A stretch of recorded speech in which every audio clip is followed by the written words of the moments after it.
ఈరోజు నా కోసం ఆత్మీయ కార్యక్రమానికి మిమ్మల్ని అందరినీ ప్రేమపూర్వకంగా ఆహ్వానిస్తూ ఉన్నాను. అందరూ బాగున్నారు కదా? ప్రభు కృపలో మీరంతా క్షేమంగా ఉన్నారని నమ్ముతా ఉన్నాను.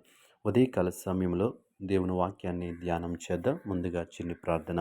పరిశుద్ర ప్రేమగల తండ్రి, గొప్ప దేవుడా నీకు వందనాలు. ఉదయకాల సమయంలో నీ మాట కొరకు మా హృదయాలు ఎదురు చూస్తుంటుండగా శక్తి కలిగినటువంటి నీ మాట, ప్రభావం కలిగినటువంటి నీ మాట ద్వారా మాతో మాట్లాడమని యేసునామంలో అడుగుచున్నాము తండ్రి. ఆమేన్. ఈరోజు దేవుని వాక్యము యోనా గ్రంథము 2వ అధ్యాయము 7వ వచనము. కోపములో నుండి నా ప్రాణము నాలో మూర్ఛిల్లగా నేను యెహోవాను జ్ఞాపకము చేసుకుంటిని. ఈ వాక్య భాగాన్ని మనం చూసినప్పుడు భక్తుడైనటువంటి యోనా తన జీవితంలో జరిగినటువంటి ఒక సంఘటనని మనం చూస్తూ ఉన్నాము. తన ప్రయాణంలో జరిగినటువంటి ఒక సందర్భాన్ని మనము గమనిస్తూ ఉన్నాం. ఏమిటి అంటే, కోపములో నుండి నా ప్రాణము నాలో మూర్ఛిల్లగా. అతను ఎలాంటి పరిస్థితుల్లో ఉన్నాడంటే, ఒక కోపంలో చిక్కుకుని ఉన్నాడు. తను ఎవరికీ కనిపించట్లేదు. తనకి ఎవరు కనిపించట్లేదు. చుట్టూ ఆ యొక్క చేప గోడలు అతన్ని కమ్మివేసి ఉన్నాయి. అంత మాత్రమే కాదు, ఆ యొక్క ఆ యొక్క కడుపు ఆ యొక్క చేప కడుపులో ఉన్నటువంటి ఆ నాచు చేత అతను కప్పబడి ఉన్నాడు. అలాంటి పరిస్థితిలో తన ప్రాణము మూర్ఛిల్లిపోయింది. ఎలాంటి పరిస్థితిలో ఉన్నాడు అంటే, ఎవరు తనకి కనిపించట్లేదు. ఎవరికీ తను కనిపించట్లేదు. తనకి సహాయం చేసేవారు లేరు. తను ఎక్కడున్నాడో తెలియనటువంటి పరిస్థితిలో తన ప్రాణము కృంగిపోయి మూర్ఛిల్లిపోయింది. అవును, మనము కూడా ఇతరుల సహాయానికి కోసం ఎదురు చూస్తూ ఉన్నప్పుడు, లేదా ఆపదలో ఉన్నప్పుడు మనం ఏం చేస్తామంటే కృంగిపోతూ ఉంటాం. ఏం చేయాలో అర్థం కాదు. మన మనస్సు కృంగిపోతూ ఉంటుంది. మన యొక్క హృదయము సొమ్మసిల్లిపోతూ ఉంటుంది. మన శరీరము మూర్ఛిల్లిపోతూ ఉంటుంది. ఎందుకంటే అక్కడ ఉన్నటువంటి భయంకర పరిస్థితులు మనం చూసినప్పుడు, ఆ పరిస్థితుల వైపు మనం చూసినప్పుడు మనం ఏం చేయాలో అర్థం కాని పరిస్థితి. యోనా కూడా ఇలాంటి పరిస్థితుల్లోనే ఉన్నాడు. నేను కోపములో నుండి నా ప్రాణము నాలో మూర్ఛిల్లగా, తన కోపంలో ఉన్నాడు. తన ప్రాణము మూర్ఛిల్లగా.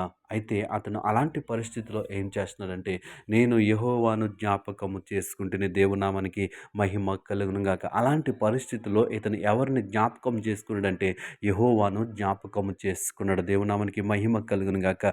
ఈ ఉదయకాల సమయంలో ఈ మాటలు వింటున్న ప్రియ సహోదరి, సహోదరుడా, దేవుడు నీ పట్ల ఒక ఉద్దేశాన్ని కలిగి ఉన్నాడు కాబట్టి, నువ్వు ఎలాంటి స్థితిలో ఉన్నావో అతను చూస్తున్నాడు కాబట్టి ఈ మాటలు నీతో నాతో మాట్లాడుతూ ఉన్నాడు.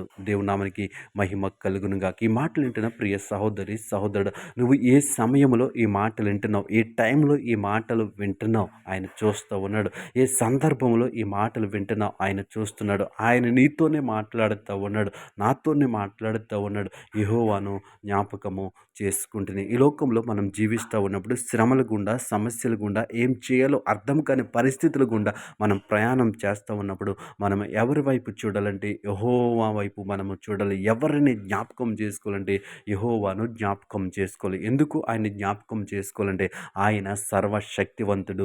ఆయన సమస్త విధముల జ్ఞానము కలిగినటువంటి దేవుడు. ఈరోజు నువ్వు ఎలాంటి పరిస్థితుల్లో, ఎలాంటి కోపంలో చిక్కుకుండిపోయావు, ఎలాంటి కోపంలో ఉండి ఎవరి సహాయం కోసం ఎదురు చూస్తూ ఉన్నావు, ఆ కోపంలో నుంచి విడిపించేవాడు, ఆ కోపంలో నుంచి నడిపించేవాడు, ఆ కోపంలో నుంచి నేను బయటికి తీసుకొచ్చేవాడు ఎవరు అంటే మన దేవుడైనటువంటి యెహోవా. యెహోవాను జ్ఞాపకము చేసుకుంటుని. అలాంటి పరిస్థితిలో ఎవరు సహాయం చేయలేనటువంటి పరిస్థితులు, ఎవరు కనిపించలేనటువంటి పరిస్థితిలో ఎవరి వైపు చూస్తున్నాడు అంటే యెహోవా వైపు చూస్తూ ఉన్నాడు. దేవుని నామానికి మహిమ కలుగును గాక. ఈ లోకంలో మనం జీవిస్తున్నప్పుడు మనకు ఎదురైనటువంటి శ్రమల్లో, ఆ యొక్క కోపంలో మూర్ఛిల్లిపోయినటువంటి పరిస్థితులు మన జీవితంలో ఎదురైనప్పుడు మనము ఎవరిని జ్ఞాపకం చేసుకుంటా ఉన్నాం? అన్నుంటే బాను, తమ్ముడుంటే బాను, అక్కుంటే బాను, ఎవరో ఒకరుంటే బాను అని మనము తాపత్రయపడతా ఉంటాము. కానీ వాళ్ళు కూడా మనలాంటి మనుషులే. వాళ్ళు కూడా మనలాంటి స్వభావం కలిగినటువంటి వాళ్ళే. ఆళ్ళు కూడా మనలాంటి ఆలోచనలు కలిగినటువంటి వాళ్ళే. కానీ అలాంటి పరిస్థితిలో మనం ఎవరిని జ్ఞాపకం చేసుకోవాలంటే యెహోవాను జ్ఞాపకము చేసుకుంటేనే దేవునామానికి మహిమ కలుగును గాక. ఎక్కడుండి ఆయన్ని జ్ఞాపకం చేసుకోండి. కోపంలో ఉండి నా ప్రాణము నాలో మూర్ఛిల్లగా.